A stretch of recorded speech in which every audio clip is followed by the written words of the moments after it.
Hey everyone, how's it going? Today is vlog number 13 and we're going to be talking about everyday seriality in terms of digital media, including YouTube.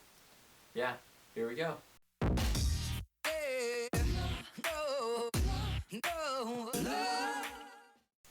As digital youth grow up, many will have children and impart their own techno-cultural values and practices to future generations. Essentially, the meaning that I took from this quote is that people are now growing up with YouTube as a platform and lots of other forms of social media, and as these children grow up with the forms of social media that they've been exposed to for their whole lives, they're going to find new ways to use those things, and also they're going to use their knowledge of these websites to share new information and to find new ways to share that information. One thing that's quickly becoming more common is the idea of everyday seriality. So the idea that people are sharing parts of their everyday lives through various forms of media, whether it be video, photos, or just like posts on statuses on places like Facebook. Everyday seriality is an interesting concept because it generally advertises activities that might be seen as more mundane, but it also advertises exciting activities as well. It just kind of depends on what the person is actually doing. And so it often becomes a means of people keeping in touch with one another, is following each other in forms of social media.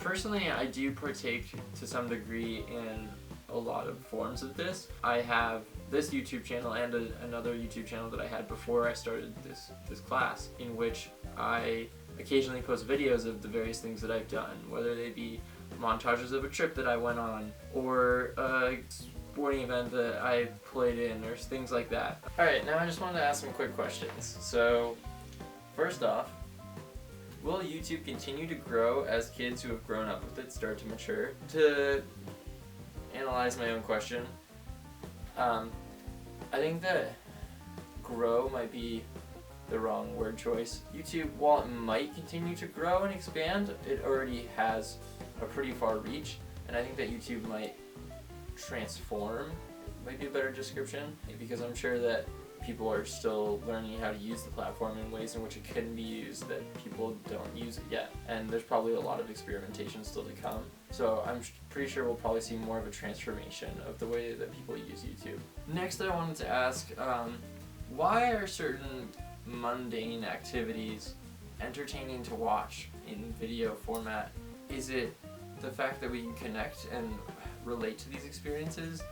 Do we somehow feel like we're interacting with them and building a relationship through the screen, even though we're not interacting physically? My last question for today was, does everyday seriality take away from the experiences that people are living?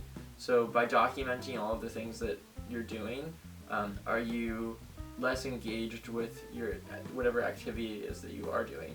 I know that I constantly question that, just because as a content creator and as someone who posts on some social media websites, I really enjoy sharing and creating. But when I'm doing that filming, I definitely know that I'm experiencing things slightly differently than I would be if I didn't have the camera in my hand. But am I taking away from the experience? Am I still enjoying it to its full extent?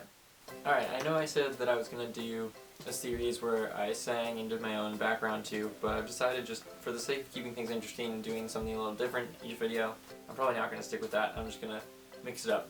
So today I'm going to be talking about 5 tips to help make your vlogs interesting in theme of making daily life interesting with YouTube seriality. Include music. Whether it's in the background while you're talking, whether you are blasting it really loud during parts of your video and having people do things with the music, include music. It makes it more interesting.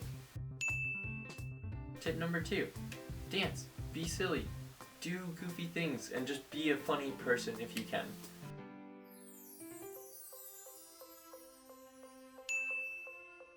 Tip number 3, talk quickly. People don't have very long attention spans all the time, so you gotta get your point across pretty quickly. Collaborate. Include friends. And if you don't have friends, then include multiple versions of yourself.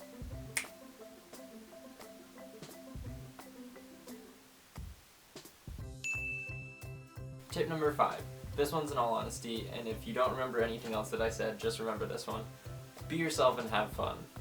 People can usually tell when you're enjoying yourself on camera, and that's appealing as a viewer, to see someone having a good time on screen.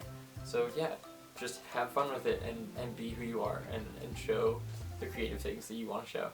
Well, that's it for vlog 13. Thanks everyone. See you tomorrow.